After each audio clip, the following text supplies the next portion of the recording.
Tonight is a continuation of what we did last week.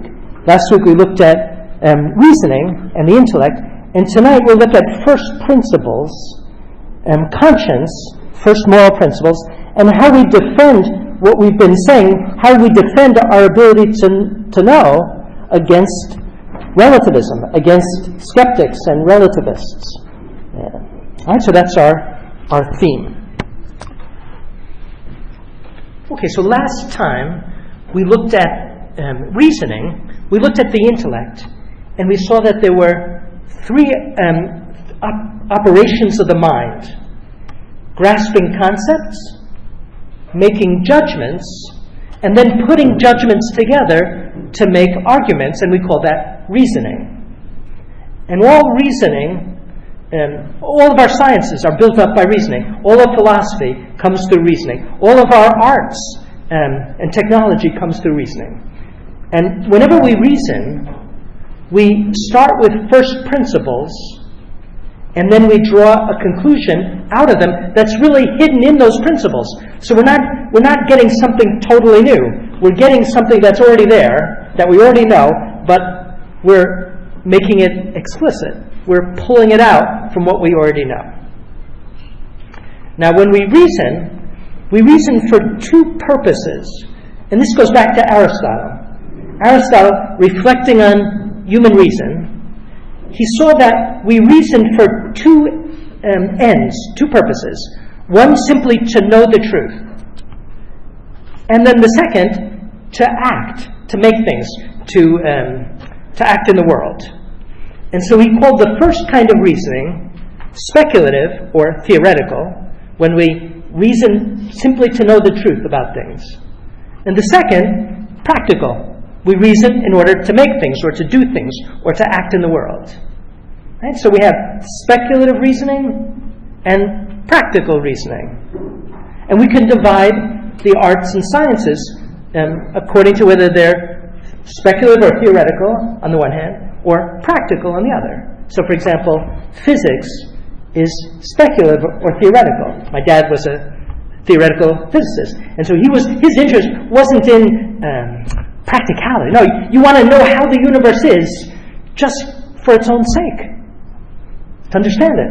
No, and that's how philosophy is too. A philosopher is interested in knowing the truth, metaphysics. We're interested in knowing the truth about reality, and especially about the first cause of reality, God, for God's sake. And theology too, right? Theology is first. A lot of us maybe think of theology as practical because it helps us get to heaven. That's true. But theology is first and foremost theoretical because it's about God. And it's good to contemplate God for who He is, for His sake. And then secondarily, we want to contemplate God so that we can be happy with Him forever. Yeah. So theology is both theoretical and practical. But in any case, all of our reasoning is either theoretical or practical. And the theoretical, it has the primacy. It's more important. Because what will we be doing in heaven? Practical reason or theoretical reasoning? Well, we won't be reasoning. We'll be seeing God. We'll be contemplating God for eternity. And that's not practical. Right? Practical is to help you get to the end. But when you're at the end, you contemplate the glory of God. And so our goal, our end, heaven, is knowing the truth for its own sake. Now, we live in a culture that's very practical. And that's good, right? That's what makes us good at doing practical things. We're in a practical culture. But it has a danger, too. The danger is that Americans, we tend to think that what's not practical is useless. And therefore, what's theoretical, what's truth for its own sake, well, that's kind of a waste of time. And that's not right. Because in order to think practically, you have to have a purpose. And therefore, there has to be a truth. It doesn't do any good to know how to do something until first you know that it's good to do it. And so we have to guide our practical reasoning by our theoretical. But in any case, both of them, the theoretical and the practical, have to be based in something that's a foundation. Right? So all of our reasoning starts with something we already know. And then on that, we build. That means that you can't, a lot of times people, especially if they're from the sciences, and you start to talk to them about philosophy, they say, well, prove that. And then you give another principle, and they say, prove that. And they want everything proved. And you can't do that. You can't prove everything. Because every argument's got to start from something that's ultimately not proven because you see it. It's self-evident. All reasoning comes from first principles that you can't prove. But that's not a problem, because you don't need to prove something that's evident. All right? And so we call those first principles. And they're self-evident. Self-evident means that as soon as you understand the terms, you see it's true. Unless you've been corrupted by studying bad philosophy, which happens as soon as you go off to college and start to study philosophy. But everybody, so let's take an example. Something can't be and not be in the same way at the same time. Can't be and not be. That's a contradiction. And everybody knows it, except the philosophers. Everything we do in our daily life presupposes that something can't be and not be in the same way at the same time. It can't be good for me and bad for me in the same way at the same time. Maybe it's good in one way, bad in another way. Good at one time, bad at another time. But it can't be good and bad in the same way at the same time. It can't be true and false in the same way at the same time. It can't be and not be in the same way at the same time. And that's the very first principle of all. And everybody knows it, and you don't need to prove it. And if somebody says, prove that to me, don't bother. You see it. And if you want me to prove that, then you're playing a game, ultimately. Because you know it, because you act on it. Right? We wouldn't, if it was just the same to get in a car accident or not to get into a car accident, if it were just the same to get run over or not to get run over, right? So everybody knows it. And that principle is so self-evident because all you have to know is one idea, be. That to be is different than not be. And so that's the first notion of the human mind, to be. Maybe it's not the first word, but it's the first idea, because when a baby grasps milk, or mama, the baby knows that mama is different than not mama. Very different. And that milk is different than not milk, etc. And so this is the very first principle. All right. And then there's another principle that we all know, that everything that changes has to have a cause. Every effect has a cause. Everybody knows it, except some philosophers. Or everyone who acts for some purpose. Maybe it's a crazy purpose, maybe they're thinking totally wrongly, but they're acting for some reason. Every agent acts for some end. Otherwise they wouldn't do anything. Or, even simpler, the whole is greater than the part. Right? Everybody knows it. And you don't need to prove it. It would be ridiculous, no? To prove to someone that the whole is bigger than the part. Right? That'd be crazy. Or this, the human mind can know reality. A lot of philosophers doubt it. But think of that. How crazy that would be. To doubt that we can know reality and to dedicate your life to philosophy.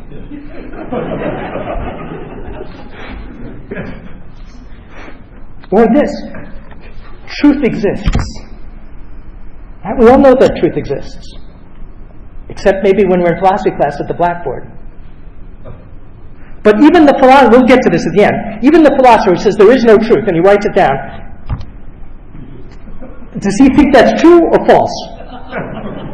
Maybe he thinks it's true. Well, here's another first principle. The world is not absurd. We all know this, and we all act on the basis the world is not absurd. Except, again, the philosopher. There's a whole school of philosophy, existentialism, that basically thinks that life and the world is absurd. And ultimately, you can't, it's pointless to enter into a discussion with them, because that's a first principle. It's part of sanity.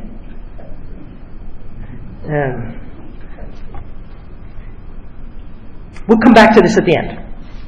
What about Hollywood? All right, well, Hollywood may be absurd. The way people live may be very absurd. But that's the sign that we're not living right. Right? It wakes us up to reality. We can put ourselves in all kinds of absurd situations, but we're in contradiction with nature when we do it. And therefore the world's not absurd. Maybe my life is absurd, the way I'm living it, but it's not meant to be absurd. Okay. Ultimately, that's a first principle. Those are theoretical principles. Let's look at practical principles. Here, too, there are first. And of all those theoretical principles, there's one of them that's the first. And that was the first one we mentioned. Something can't be and not be at the same way at the same time. Because the only thing you have to grasp is be. The very first idea. And it's the same way with practical principles. There's a very first one, and all you have to understand is good. What does it mean for something to be good? The good is to be sought, and evil avoided. Right? Everyone who knows the meaning of the word good knows that good is to be sought, and evil avoided. We may be very mistaken on what is good and what is evil, but at least we know good is to be sought, evil avoided. Right? And everyone knows it. There's not a single person on the planet who doesn't know it.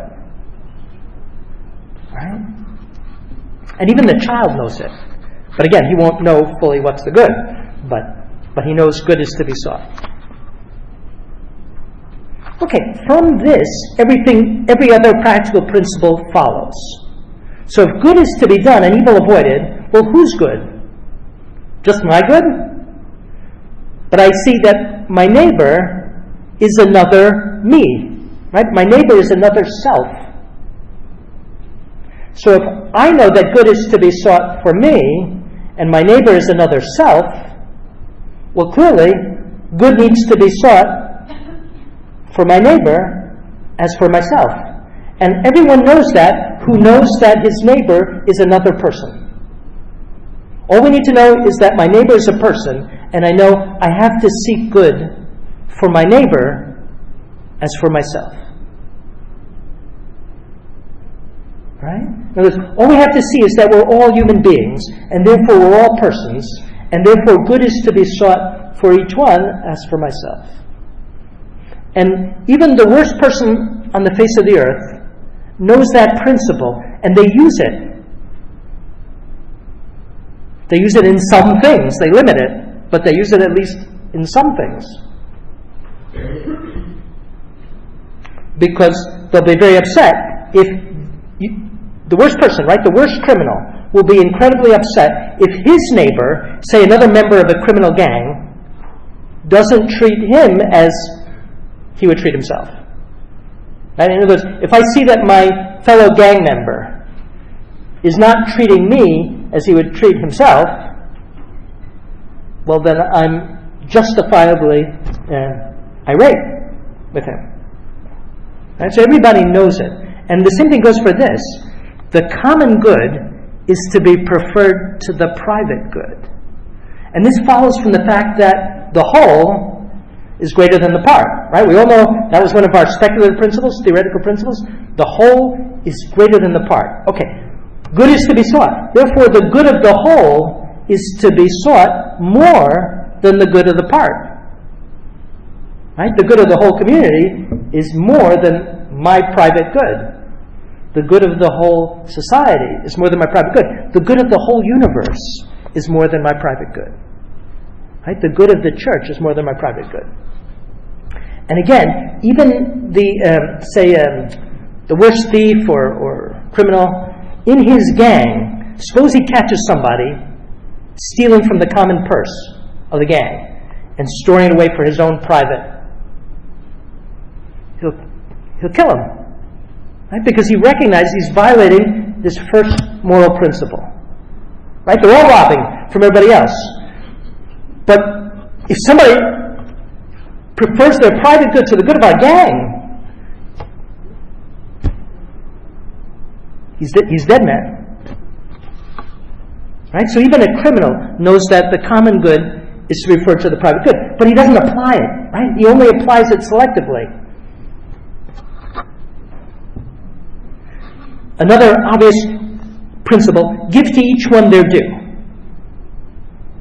All you have to understand to grasp that is what is meant by due.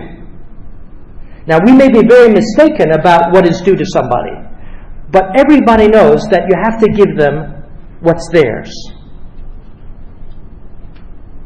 Right? To give each one what is theirs, what is due to them. Right? That's the principle of justice. And there's not a single person that doesn't know it. Again, in the robber gang, they also apply that. Right? You have to give to each one in the gang what is theirs. And then, once you know that there's a God, it's obvious, it's self-evident that God has to be loved and obeyed above all. Because He's the maker of all. Right? If there's a maker of all, well then He has to be loved and obeyed above all. Because everything, if there's a creator, comes from Him.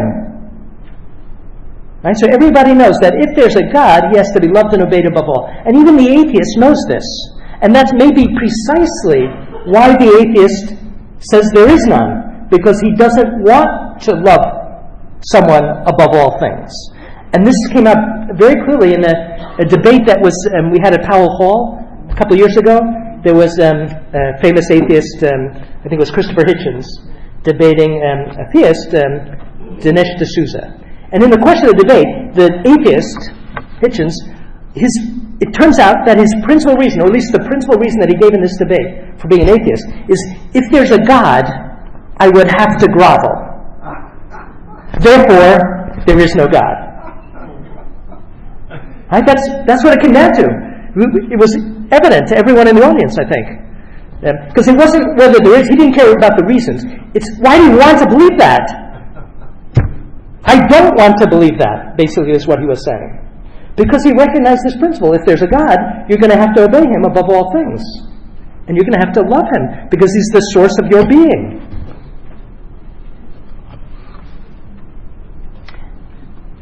Right? And so God is to be loved above all, and our neighbor is to be not simply treated as we would want to be treated, but to be loved as we want to be loved.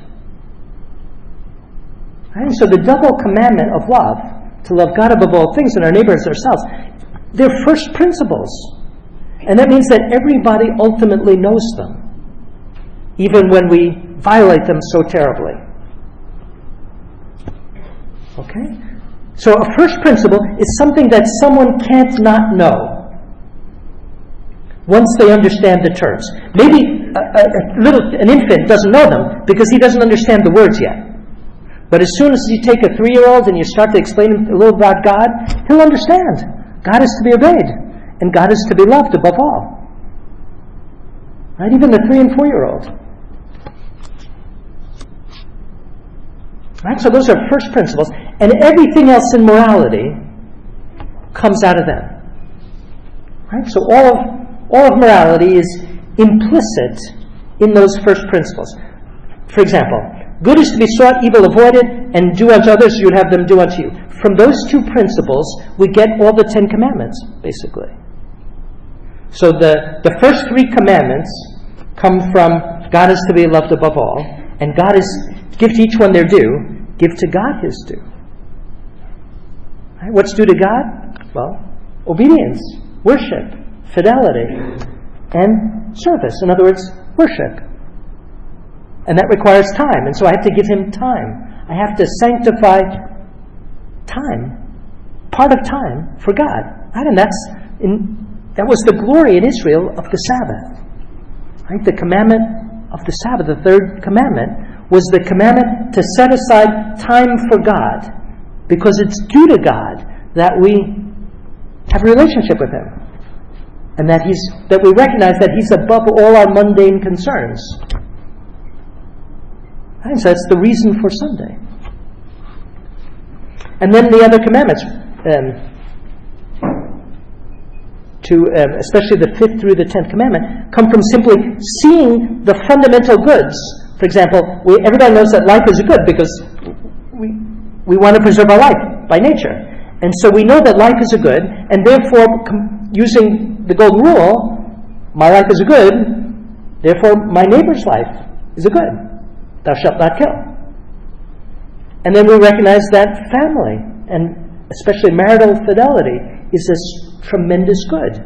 And therefore, apply the golden rule, thou shalt not commit adultery. And we recognize property as a great good, because through property we can take care of our family. And hence, thou shalt not steal. The golden rule. And the same thing goes for the 9th and 10th commandments, simply with regard to thoughts. Right? So all the 10 commandments come right out of these first moral principles. And so nobody can ultimately not know them. We may not act on them. And that's why our conscience bothers us. Now there's a fancy philosophical name for these first principles, first moral principles. The word is synderesis. But it's enough just to say first moral principles, and everybody understands. And so conscience is rooted in first moral principles.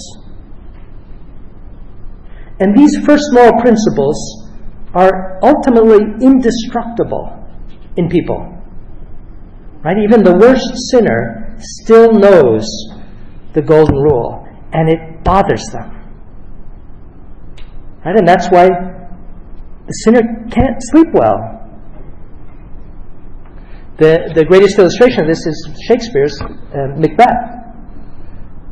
Lady Macbeth, who led her husband into all of these unbelievable crimes, most terrible crimes of ingratitude and treason. Well, she couldn't sleep. She saw blood everywhere. And she tried to wipe out the blood that wasn't there. Damn spot of blood. So, even in hell, are there still first moral principles? Yes. The damned would wish that there weren't, I suppose. But it's precisely the fact that they recognize those first moral principles even in hell that is the principal punishment of hell. Like, that's what makes hell so bad, ultimately, is that they're in contradiction. Everyone who's in hell is in eternal contradiction with themselves. Right? So they can't be destroyed, but they can be dimmed. Right? We dim them by making a habit of sin. All right, so let's look now at conscience. And by the way, that's a great gift of God, that these first moral principles are indestructible. Right? That's what makes conversion possible. And it's the foundation of human dignity. Right? Even in the worst sinner, they've still got something good. And something very good. That we can appeal to always. Okay, so what's conscience? So we use the word in different ways, but in essence, conscience is a judgment. It's a judgment that we make about whether our acts are good or bad. Right? So it's a judgment, a practical judgment, about the moral value of our own acts. Present, past, or future. Right? That's the act of conscience. Right? So we could say a fancy term would be a dictate of reason. But that's the same as to say judgment. A judgment, and last week somebody asked the question, but Jesus says we're not to judge. But he's not talking about this kind of judgment. This is the judgment that we must do, right? We must judge our own acts, whether they're right or wrong. Right? Before we act, we better judge them. Otherwise, we'll sin. Okay. So the Catechism defines conscience, the Catechism of the Catholic Church, as a judgment of reason whereby the human person recognizes the moral quality of a concrete act that he's going to perform, is performing, or has already completed. Right? Past, present, or future. And it refers to our acts, conscience. Right? It doesn't refer to our neighbor's acts, conscience.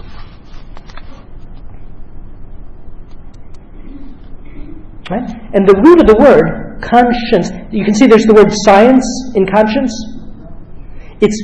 And the con comes from the Latin with.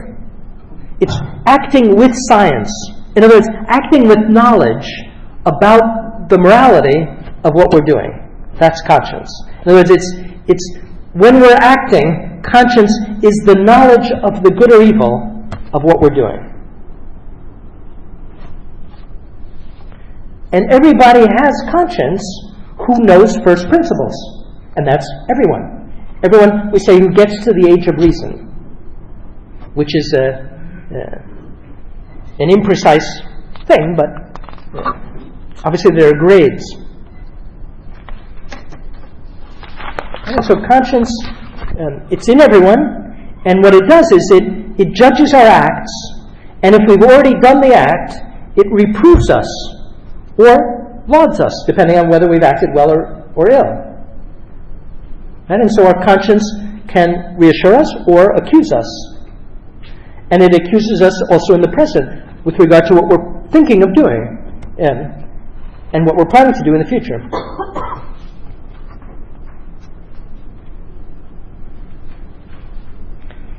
And ultimately, when we make a decision that has moral implications, now when we make a decision in which our conscience is speaking to us, the voice of conscience ultimately speaks to us with the voice of God. In other words, conscience is that place in us where God speaks to us. Because these first principles, right, the golden rule, we didn't make them. Right? We know that they're true. But we also know that it wasn't me who wrote up that principle, the golden rule, but that it was my Maker who made that rule. Right? Because we know that we don't have the power to cancel that rule. And I can't say, well, this is very inconvenient for me that to give each one their due, or say not to steal. And I can't simply, I don't want this to apply, so it's not going to apply. Right? Because conscience recognizes that this applies whether I want it to or not. And that's precisely why we hear it not as our voice, but as the voice of our Maker. Right? So when conscience speaks to us, who's speaking? God is really speaking. And therefore, if we disobey conscience, who are we disobeying? God. And that's true even if our conscience is mistaken in some way. Because it's still coming to us, we'll talk more about that in a minute, as the voice of God. So even the person who has some mistake in conscience, take an example. Someone thinks that something is the true religion, which isn't the true religion. For example, Islam. And he thinks that as a devout Muslim, he has an obligation to do something, which he really doesn't, because it's not the true religion. And therefore, that obligation doesn't really exist. For example, to fast during Ramadan. But he thinks that it does, because he thinks that Islam is a true religion. And therefore, if he thinks that Islam is a true religion, and he doesn't fast in Ramadan, what is he doing? He's sinning. He would do better to fast. But he would do still better to look into the Catholic Church.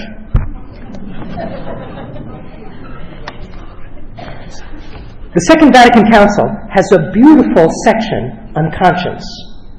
It's in the Pastoral Constitution, Gaudium et Spes, which means joy and hope. And it's speaking about the problems in the modern world and the Church's effort to speak to the modern world. And one of the issues that the document treats is modern atheism. But before it treats atheism, it treats conscience. And it's a beautiful section. It says, bless you, in the depths of his conscience, man detects a law which he does not impose upon himself, but which holds him to obedience. Right? That's the key. It's a law. I didn't make the law. You didn't make the law. But it holds all of us to obedience. Always summoning him to love good and avoid evil. Always. Right? Because that's the first principle of conscience. Good is to be done, evil avoided. The voice of conscience, when necessary, speaks to his heart, do this, shun that. For man has in his heart a law written by God. Right? Who's the author of these first moral principles? God, because he's the author of our nature. And these things we naturally know. Right? So God's the author of them. Man has in his heart a law written by God. To obey it is the very dignity of man. According to it, he will be judged. Right? Each one. Conscience is the most secret core and sanctuary. Sanctuary because it's holy conscience. It's holy in every human being because it's where God speaks to us. Right? It's the interior temple, we could say, or sanctuary. There he is alone with God. Everyone, even Lady Macbeth, even Adolf Hitler, Joseph Stalin. There he is alone with God, whose voice echoes in his depths, whether we like it or not. In a wonderful manner, conscience reveals that law which is fulfilled by love of God and neighbor. Right? That's the first thing that conscience tells us, is God is to be loved above all, and our neighbor is ourselves. In fidelity to conscience, Christians are joined with the rest of men in the search for truth. This is so beautiful about conscience, is that everyone has it. It's absolutely universal. It transcends every border of culture, race, language, religion. It's universal. Christians are joined with the rest of men in the search for truth and for the genuine solution to the numerous problems which arise in the life of individuals and social relations. Hence, the more right conscience holds sway, the more persons and groups turn from blind choice and strive to be guided by objective norms of morality. Right? So, in every country, we serve the common good by working for conscience and the rights of conscience, and strengthening the formation of conscience. Right? This is the principal task of Catholics, lay people, in the temporal world, right? In the social order, in the political order, in the economic order. Right? Whatever profession we find ourselves, we should be working for this, right? To strengthen conscience in those people that we come into contact with, and above all, in ourselves. Now, conscience frequently errs. No, it's true that frequently conscience errs from an invincible ignorance without losing its dignity. Right? So the person, for example, who believes in a religion that's really not true, but if they do so out of invincible ignorance, then following it is central to human dignity. Right? And this is the key to religious liberty. Right? If any government that crushes religious expression is ultimately forcing people to act against their conscience in what's most important in life. And that's why the Church insists so much on freedom of religion, religious liberty, as, after the right to life, the key to human rights. Because it's the guarantee of all the others, ultimately. So a person When conscience errs because of invincible ignorance, it doesn't lose its dignity. Now, the same, unfortunately, cannot be said for a man who cares but little for truth and goodness, or for a conscience which, by degrees, grows practically sightless as a result of habitual sin.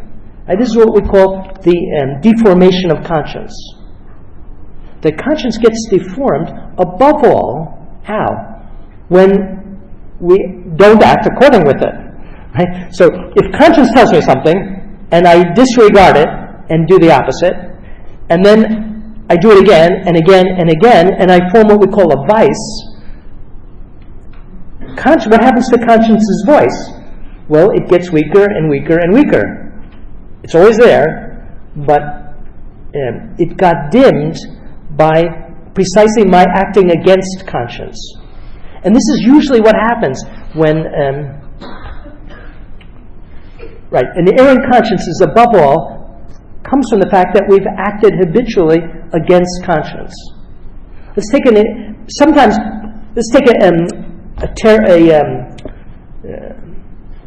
suicide bomber, or someone who's involved in terrorism for religious purposes. A lot of times we say, well, he's acting in accordance with conscience. But is he? He knows the golden rule. And so if I'm doing something that's going to blow up innocent, say, children, I can't possibly think that that's morally right. It's impossible, because I can't help but know the golden rule. Do unto others, you want them to do it unto you. And I don't want anybody to blow up my kids. And so I know that I ought not to do this. But the problem is, I've been inculcated or brainwashed, whatever, to think that it's good, but I know that it's not. And so ultimately I'm in contradiction with what? With my own conscience. So my conscience is still rebelling against that. Right? Nobody could ever say that their conscience is making them do that kind of terrorist act. Right? That's not conscience. It's overriding conscience. Right? It's ideology overriding conscience. And that happens all the time. But conscience is still protesting. Right? That's what's so beautiful about conscience, is that it protests.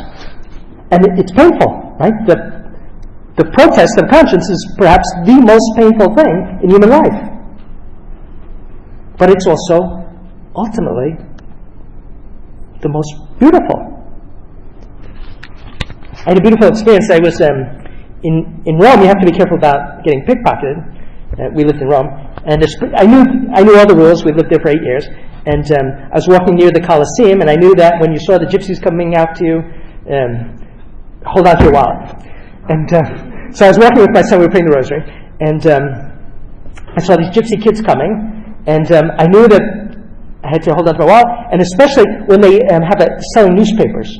Because what happens is there's a child hidden under this newspaper that they're trying to sell you, who's the one who's going to pick your pocket. And I knew it, but I went to get it. I was stupidly carrying my wallet in my coat pocket. I went to get it, and it was already gone. It was like that. And I never saw the kid who took it. But so at first I yelled at them, and then I reflected a minute. I was praying the rosary. Our Lady should help me with this. And so it just occurred to me at that time to take a different tack, to say to the kids who remained there strangely, I've got a son too who's just your age, and it's hard for us too. And so this 4-year-old kid, or maybe 5-year-old or 6-year-old, something like that, he gave me back the wallet. And there was a picture of Our Lady on top, because that was in my coat pocket too. But anyway, what was so beautiful though is not that I got my wallet back, but that this kid had a conscience. Yeah. I mean, they were trained to do this, and probably he'd get beaten when he got home for not getting that wallet. But so it's universal experience, and we find it universally. And it's beautiful to see in Scripture, in the Bible. It's there from the beginning, and we see it in the with the original sin, the whole experience of conscience, that in the way that Eve's sin is described, and then God appearing to them, and we see, what do we see Adam and Eve? Hiding. Why are they hiding? Because conscience made them ashamed of what they had done, and so they hid from God. And then we see, and even perhaps more clearly still, the experience of conscience in the second sin recorded in Scripture of Cain. Right? So Cain and Abel. Cain is jealous because Abel's offering is accepted by God and Cain's offering isn't. And probably that's because Abel offered the best, and he offered with his heart, and Cain probably didn't offer the best. But in any case, Cain is angry and jealous of Abel, and so God speaks to him and says, "Why are you angry? And why has your countenance fallen? If you do well, will you not be accepted? And if you don't do well, sin is crouching at the door. Its desire is for you, but you must master it." And so that's the experience of conscience. You know that you must do something, you must master it. You can master it, but you don't want to. And Cain didn't. But that's conscience and so Scripture gives us that as God speaking to him. And of course it is God speaking to him, but it's God speaking to all of us whenever conscience speaks to us.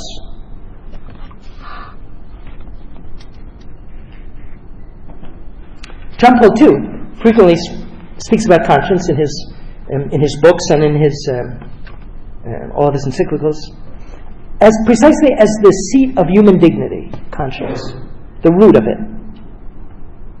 Right? It's what makes us morally responsible. He has a beautiful book, Love and Responsibility. Right? Responsibility comes from conscience, and that's what enables us to love in the full sense. And so in one of his encyclicals, this is the encyclical on the Holy Spirit, Dominum et Vivificantem, he speaks about the Second Vatican Council and its teaching on conscience and the dignity of the human person. And he says, conscience is the main characteristic of the personal subject. It's what makes us persons, having a conscience. Man, in the depths of his conscience, man detects a law which he did not impose upon himself, but which holds him to obedience. That's Vatican II. And so the conscience isn't something independent. It's not something autonomous. It's God's voice. And it's a principle of obedience with regard to objective norms that come from our nature and thus from the author of our nature, who's God. Right? And that's why we say that God's voice echoes in that sanctuary of conscience. Right? It's the voice of God, even in an atheist. Right? An atheist who doesn't recognize the existence of God, he still grasps the dictate of conscience as binding him. Right? There are atheists who have great respect for conscience. And obviously that voice of conscience is coming from God also in the atheist. But the atheist doesn't recognize, that it's God speaking in that way. So the conscience is the voice of God, even when we don't recognize it to be anything more than the principle of the moral order. But it's ultimately recognizing that God is the foundation of conscience gives so much greater strength to conscience. And I think everyone who's gone through a process of conversion has experienced that in themselves. And so as I lived as an atheist for 29 years. As an atheist, I recognized conscience. But how much greater force conscience was given once I saw that there's a God who made me and loves me. Right? That gives to conscience a foundation. Right? It's not that I didn't have it, but it becomes so much stronger. And that's why any society that tries to exclude God from the public square, like ours, what's going to happen? Conscience will be the first to suffer. And thus, removing God from the public square will go against the common good of any society. Because conscience is the greatest common good of every society. Right? The recognition of those fundamental moral principles. That's what makes life in society good. is when our neighbor recognizes those, and we do too. And so stripping God from the public square will weaken gradually, more and more, those first principles. It won't happen overnight. But That's what happened in all great civilizations. sure, that's what causes the decline of civilizations, right? Why do civilizations fall? Ultimately, because society gets secularized, and those first moral principles, they're always there, we always recognize them, but they lose their force in human affairs. Right? That's what it's clear, I think, that's what caused the fall of Rome. Yeah.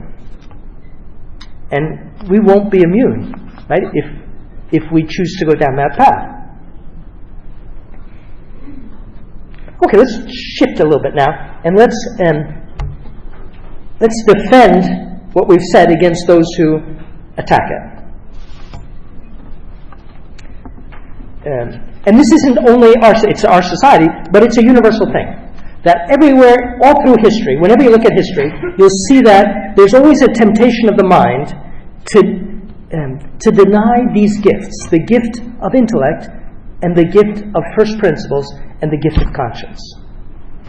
Right? And today it goes by the name of relativism. And that was one of the great lines of Benedict before he was made Pope, speaking about the dictatorship of relativism.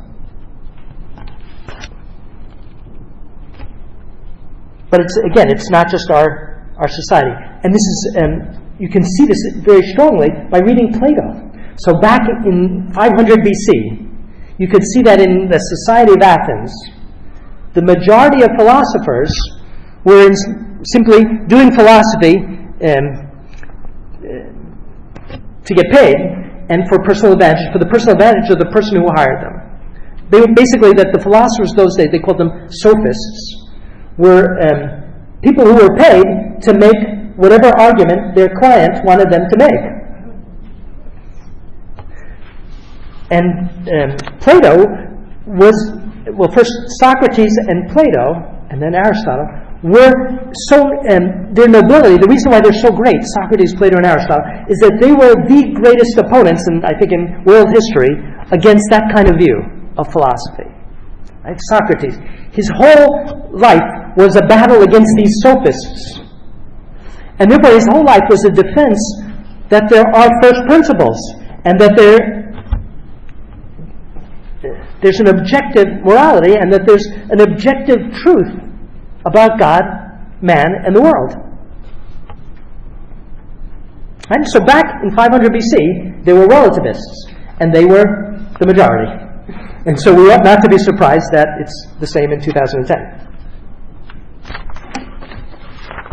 And so we call it, in general, it's skepticism. Skepticism has many different forms. Skepticism is the idea that, how do we know that we know these things? And since I don't know, I'm just going to doubt everything.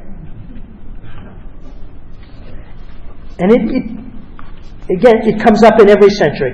And even in the height of Catholic culture, in the 13th and 14th centuries, skepticism spread very widely. And it took a particular form called nominalism. So in the 13th century, you had the greatest philosophers of all time, greatest philosophers and theologians, St. Thomas Aquinas, St. Bonaventure, St. Albert. And right after, a generation after, a kind of Catholic skepticism, a Catholic relativism began to spread more and more, and it destroyed that synthesis and ultimately led to the Reformation, because Luther was schooled in that kind of nominalist philosophy. All right, so you're going to have to bear with me a minute as I explain what nominalism is. Nominalism is the idea that universal concepts like cow, pig, truth, beauty are just names. They're just names that are convenient classes in which we stick a whole bunch of individuals. But there really isn't anything such as human nature. They're just human beings that more or less have things in common, and so we give them one name, human beings, as a matter of convenience. And likewise, all of these very different things that we call dogs because it's convenient, and others that we call cows, and other things that we call maybe truth or beauty or goodness, but there really aren't any essences out there And it's just a convenient thing for the human mind. And so we really don't know what we think that we know. Now that's ridiculous. But this is what happens in philosophy. Philosophers come up with these ideas that the common man knows that's ridiculous. But it's the philosopher who falls into these because why does that happen? Well, the reason why the common man knows it is because common sense really is common. because we have human nature. We all share human nature, and therefore, by sharing human nature, we all know these same first principles. And therefore, it's truly common sense. And that's why how do you tell a good philosophy from bad philosophy? Good philosophy is in harmony with common sense and takes it further. Bad philosophy says it's above common sense. And that common sense that the masses have, well, that's just self-delusion. And so bad philosophy is kind of elitism. It's saying we're above this common sense for the masses, which is self-delusion. And we're the ones who truly know that common sense isn't, the opposite of it is true. All right, so how do you judge a philosophy? The true philosophy is the one that's in profound harmony with common sense. Because that's what all of us have got to go by. Right? That's the only thing we've got to go by. And therefore, how do we show that a philosophy is bad? It contradicts common sense in this sense of what's truly common to all. The golden rule, that's common to everyone. Non-contradiction, something can be and not be in the same way at the same time. The primacy of the common good over the private good. These are common in the true sense of the word. And therefore, any philosophy that says the opposite, by that very fact, is judged to be false. Right? So in physics, we judge something to be false because it goes against our experiments. Right? So if I put forth a theory and the experiments show that, well, reality is telling me the opposite. But the same thing happens in philosophy. Philosophy, too, has a kind of tribunal. It's not the experiment, it's not the telescope. It's common sense grasp of first principles. Right? We're the tribunal.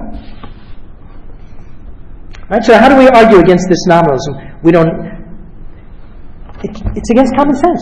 All of us know that we can know what a pig is. And that there really are pigs. And that there's a class of things called pigs. And every pig has pigness, and every non-pig doesn't. Right? And the same way we go on and on. Every cat has some kind of catness. They can be very different. But we know that we know this. Because we can see all different kinds of cats. And they can all look very different. And we know that they're all cats. And it's so obvious. But, I mean, that's what you have to do in philosophy classes, defend the obvious. We have this capacity given to us by human nature to grasp that all of these things that look different, maybe smell different, act different, they're all cats. Because we've got the universal. We grasp the universal cat, and we're not bound that this cat looks different than that. And I mentioned last week that there was a guy who was training his dog, and this was in the New York Times a couple weeks ago, and this guy had trained his dog, spending 5 hours a day for 4 or 5 years, to recognize 2,000 different commands. So this dog had a vocabulary of 2,000 words. But they were all proper nouns. There was no universal among them. And so you could tell the dog to get this dial A, dial B, dial C, dial D, dial E. But the dog doesn't know dial. All he knows is dial A, B, C. Right? Whereas we grasp the universal. And so the nominalist, what is he doing? He's thinking that we're dogs. Right? The nominalist is saying we don't know, there's no such thing as dog. All there are individuals. There's dog A, there's dog B, there's dog C. Well, that's how this guy's dog knew. In other words, nominalism is basically saying that our knowing capacity is better by degree, but not essentially better than a chimp or a dog. Right? And we all know that that's wrong. And furthermore, it doesn't make any sense, because if you say, all right, there is no such thing as dogness, there's just dog A, dog B, dog C. Well, why do we use one word, dog, for them all? Well, they say, well, dogs are more similar to one another than dogs are to cats. All right, and that's true. But what makes them similar? Well, they're sharing something in common, right? They wouldn't be similar if they didn't have something in common. Well, what do they have in common? Dogness. Well, there we go. Okay, this is important, because if you say there are no natures, and we can't know any natures, then that would mean we couldn't know human nature. If we can't know human nature, then I can't separate, say, a human being from a chimp. And so killing a human being wouldn't ultimately be so different from killing a chimp. But we all know that that's abominable, because we all grasp that there's such a thing as human nature, and we all know that every human being has it, and no chimp has it. Right? So it's the errors that we make in philosophy class can cause destruction of societies.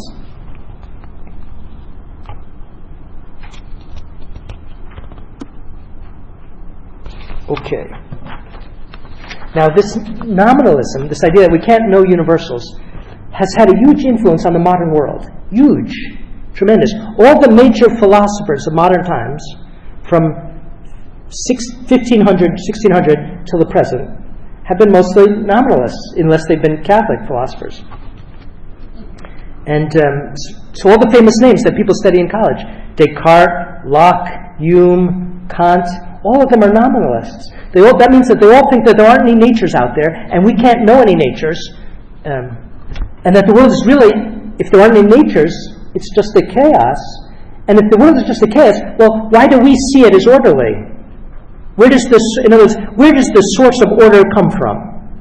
That's a good question. If it's just a chaos out there, if there aren't natures, that will mean that the source of order comes not from God, who made those natures, because there aren't any, but from my mind, that imposes an order on the world. And we call this school of philosophy idealism.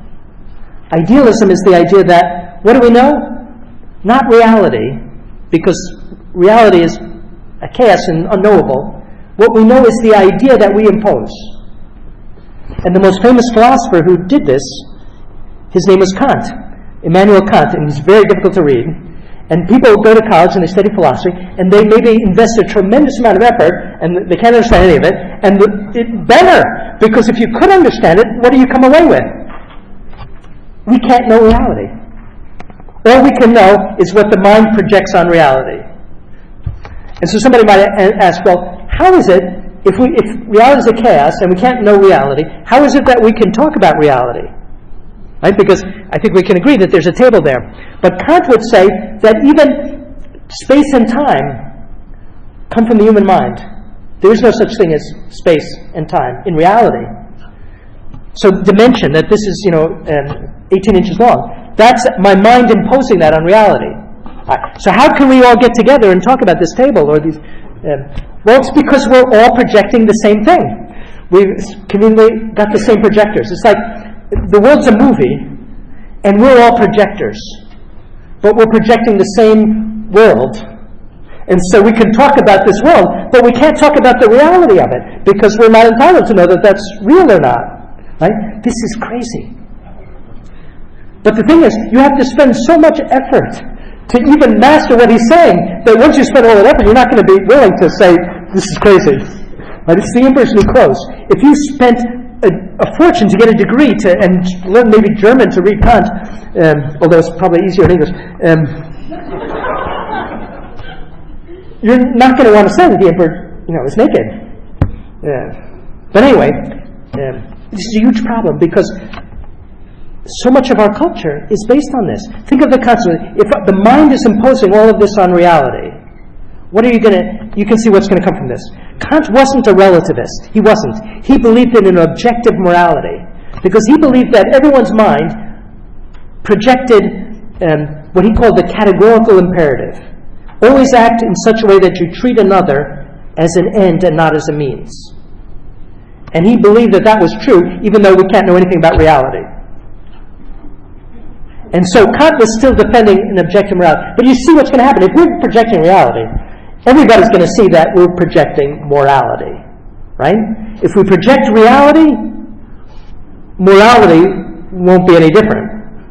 And if I'm projecting morality, and you're projecting it differently, and somebody else, who am I to say that my projection of morality is better than yours? And so you're going to end up, if you're an idealist, almost, I would say, inevitably, even though Kant tried not to, he was noble, he tried not to, but idealism leads to moral relativism. We project the world, we project morality, and therefore different cultures will project it differently. And who am I to say that the, Aztec culture was projecting morality badly? Maybe I don't personally like it, but how can I say that my morality is better than theirs? But if we think about that, and I think we're all to a large degree affected by this in our culture today. Right? That's my truth, and that's your truth, and who might impose my view. But think about it. This Aztec culture that we're talking about, they were sacrificing babies and children and teenagers to a god like Baal in tremendous numbers. They say, something like 1 in 5 of the youths of Mexico had their living hearts ripped out from their chests while they're still alive to be fed to this god, and then the bodies were kicked down these huge pyramids, and then they cooked them and ate their thighs and, the priests. And we're not going to say that, well, that's just their culture projecting morality in a certain way. Right? We all know that's abominable. And why do we know it? Because we've got first moral principles. Golden rule. I don't want to have my living heart ripped out and have my body pushed down this thing slithering and then be cooked into pork chops. And so I can't do it to my neighbor. All right. Now, Kant, everybody who studies philosophy has to study Kant, but we've left Kant behind because Kant still believed in a universal morality. And so we today think of us, not hopefully anyone here, but our culture thinks of itself, at least in the more intellectually fashionable circles, as postmodern. We've left this modern, Kant would be kind of modernism, this idea of a universal project of morality, even though you've gotten rid of reality. And postmodernism is leaving that behind. Postmodernism is the idea that there is no truth, that everything is, they like to say, contextual. Everything is contextual. Everything is determined by the context. Everything is determined by the culture. Everything is determined by history. And so this affects all of our culture in many ways. For example, even things like art and architecture. Postmodernism in architecture is, well, it's just, architecture is just a kind of game playing with forms. And so I'm going to play with 18th century forms, I'm going to play with 17th century forms, I'm going to play with Gothic forms, and I'm going to mix them together and play. But there is no objective beauty. There's no reason to use one style more than another. It's just play. And that's bad in art, but it's worse when it comes to ethics. Right? And when it comes to social policy, when it comes to religion. Right? With regard to religion, it immediately leads to religious indifferentism. There is no truth. They're just these different forms, and we can play with them and take what. And it'll. Why would we take one rather than another? Well, sentiment. I like this better. This makes me feel better. Right? This gives me some kind of high. This right? This happens all the time when we talk about religion with other people. Well, if it helps you get through life, I'm all for it. If it helps you wake up in the morning and go to bed at night, as if that was all that it was, right? They're taking for granted that there is no truth, and it's just practical. And this is a very American kind of thing. There was the American version of relativism was people like John Dewey, and the idea was cash value. The key thing is the cash value of our ideas. I'll come back to this in a minute. And so if it helps you get through life, okay. We will say beauty is in the eye of the beholder. And that's not good if you're an artist. Yeah. Right? Because somebody says, beauty is in the eye of the beholder. Well, I made this masterpiece. Well, if beauty is in the eye of the beholder, somebody else can say, well, that's the worst thing ever done. Right? We don't want to say that Michelangelo's David is simply a beauty in the eye of the beholder. Right? There's something objective about that. But we go right from that beauty is in the eye of the beholder to truth is in the eye of the beholder. Now, the reason why we say sometimes beauty is in the eye of the beholder, because an eye has to be formed. There's some truth in it, beauty is in the eye of the beholder. Because if my eye is not formed, and I look at Michelangelo, and I don't know anything about art at all, well, maybe I'll like this piece of kitsch better than Michelangelo. It could happen, because my eye is unformed. And so, the eye needs to form. It's like wine tasting. I don't know anything about wine, and so nobody should ask me what's the good wine and from the bad wine. But if you want to know what's a good wine, you go to somebody who has formed palate, right? Who knows wines, and they'll tell you what's a good wine and what's a bad wine. Right? Nobody would think that anybody should be. You can't just let anybody judge. Say what's the good wine, or you'll waste your money. Well, if that's true about things like wines, and it's true about beauty, well, it's also true much more about truth. Right? Truth is objective, but if the mind's not formed, what's going to happen? We won't get to it. Right? And that's why formation is so important. That's why we're doing this tonight, or other similar things. But anyway, postmodernism is the idea that, well, beauty is in the eye of the beholder, truth is in the eye of the beholder. Right? There are no objective standards of truth or value. Right? There's just the value that we want to give to things. Right? And that's really how do we justify abortion in our country? Well, we don't want to give to that person a value. Right? As if it was up to us to give the value or not. As if it weren't something objective. Thou shalt not kill a human being. An innocent human being. Okay. How do we respond to this? Well, I think we've already done it. Everybody knows that we can grasp the truth of things. Right? Everybody knows it. So how do you refute a skeptic? The first and easiest way to refute a skeptic is every skeptic, every relativist contradicts himself. Everyone. It's guaranteed. There's no exception to this. So let's take some different examples. Somebody says, there is no truth. All right. Are you putting forth that as a truth or not? So right there, he's contradicted himself. He says there is no truth except one, really. There's only one truth, that there is no truth. Or even if he says, he's more modest and says, okay, I don't know that there's truth or not truth. All I know is that I don't know the truth. All right, do you know that or not? He's putting it forth as if he knows it. So he knows one truth, that he doesn't know the truth. That's a good start. Right? So he's not a total skeptic.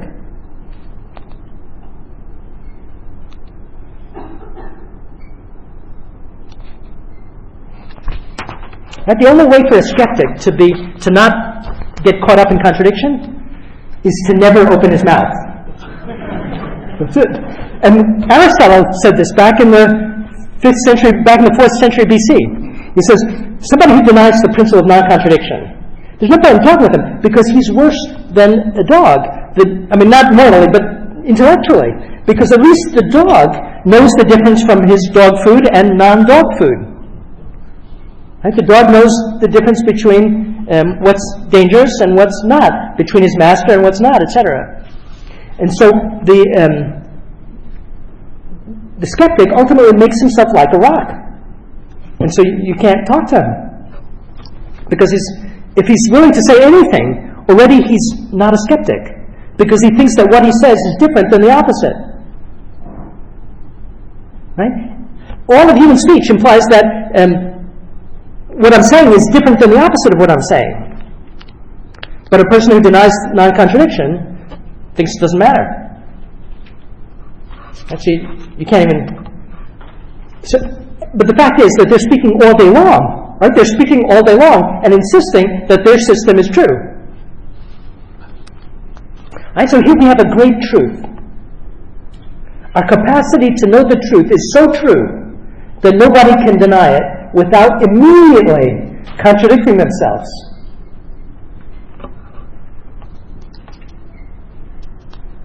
Okay, let's look at some other forms. So people say, okay, there's my truth and there's your truth. Everyone has their own truth. What should we say about that? Well, what do you mean? Are you saying that that's true in general? That each one of us has our own truth? Well, if that's true in general, then it's not your truth or my truth. Right? No one who says, there's my truth and there's your truth, thinks that that is just my truth. Right? Everybody says that there's my truth and there's your truth. The reason why they're saying that is they want universal tolerance. They don't want, they want to be able to hold whatever they want, basically. And so they don't think that my truth can exist if my truth involves objective reality. Right? If my truth is, let's take an example. If my truth is that God's revelation about morality is true, and therefore, let's take an example, homosexual acts are intrinsically disordered.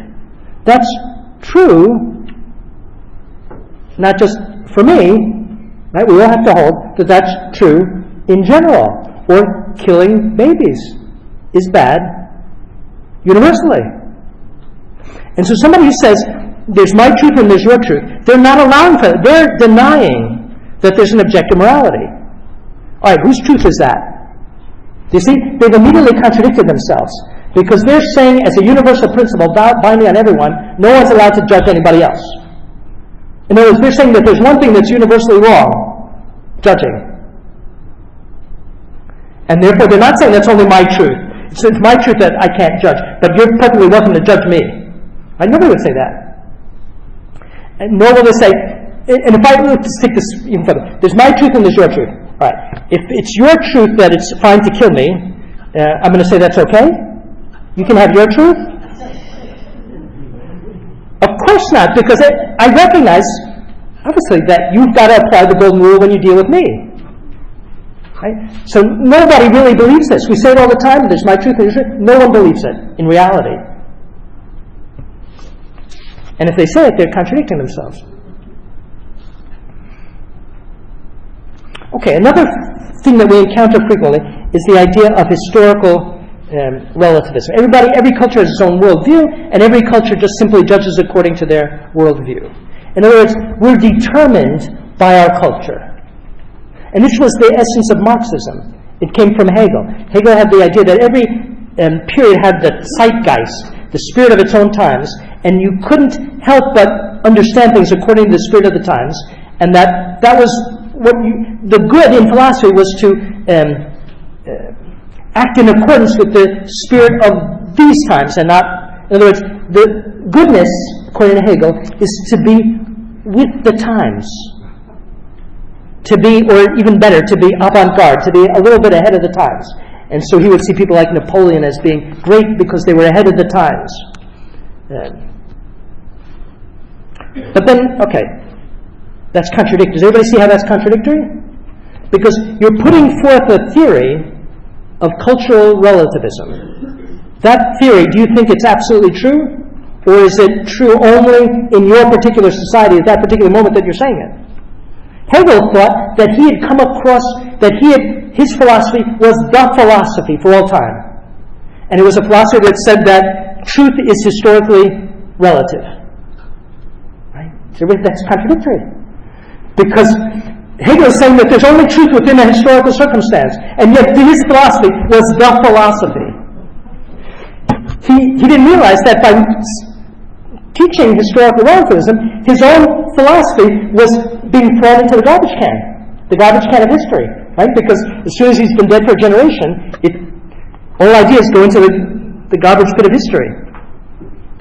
He had a pupil, Hegel, Karl Marx, and Marx took this idea of historical relativism and applied it to economic life. and said that every religion, every philosophy, every worldview simply comes out of economic conditions. It's determined by the economic conditions. And so the philosophy of the mid-19th century, bourgeois Western philosophy, was simply the product of the economic conditions of capitalism in 19th century Europe. Okay. Marx's philosophy came out of what conditions? Capitalist conditions of 19th century. Therefore, Marx's philosophy, according to his own theory, would be valid only in the middle of the 19th century in a capitalist society, and would be nothing more than the fruit of a capitalist society. Well, he didn't think that. He thought that Marxism was the absolute truth. Right? So he had a philosophy that says that all philosophies are determined by the historical economic conditions. Except one. Except Marxism.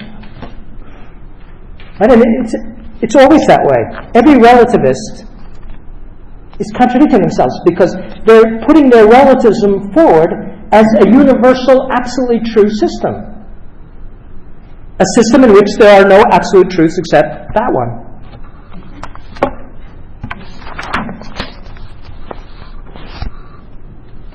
Okay, what's the antidote to all of this?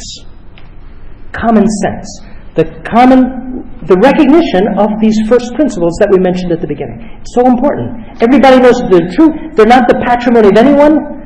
We've got them all in common. I don't have them any more than anybody else, or any less than anyone else. And the greatest philosophers are the ones who defend these first principles. And they do a great service by defending them. And this is why the Church puts forward St. Thomas Aquinas. He's not the only one. There are lots.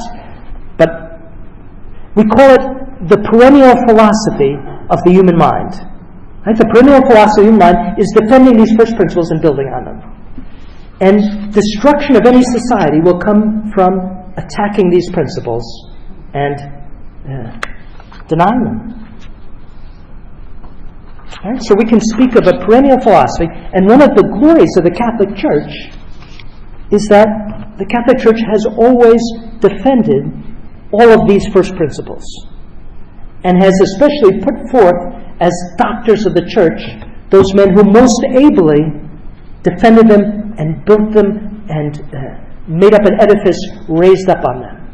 I think we're called to do that today, each in our own way. So I've given you here at the end a summary of the arguments against relativism. Right? So the first point is all relativism contradicts itself. Everyone. Secondly, all relativism or skepticism is contrary to common sense. And it would be like saying dreams or insanity are just as valid as waking and sane people. And third, relativism implies ultimately that the world's absurd. And yet, we know that the world's not absurd. Right? We experience it every day. And this is especially the scientist. The scientist does science because he's got a conviction right from the start that he's going to find order out there. Everywhere we investigate. It's not going to be chaos. It's not going to be absurd. Even if he's an atheist, he's going to be convinced before he starts that the laws of gravity, the laws governing the stars, are going to show a marvelous order, and therefore the simplest and most beautiful explanation will be the true one. And that's reasonable. And then finally, moral consequences. Relativism ultimately is abominable. It's abominable because it leads to things that we all know are not simply false, but utterly contrary to human dignity. And so that's ultimately the best argument against relativism. There would be no criterion, ultimately, for condemning anything. How could you condemn Hitler or Nazism if there weren't first moral principles? So anyone who denies first moral principles, what are they doing? They're aiding and abetting people like Hitler. On that note, we'll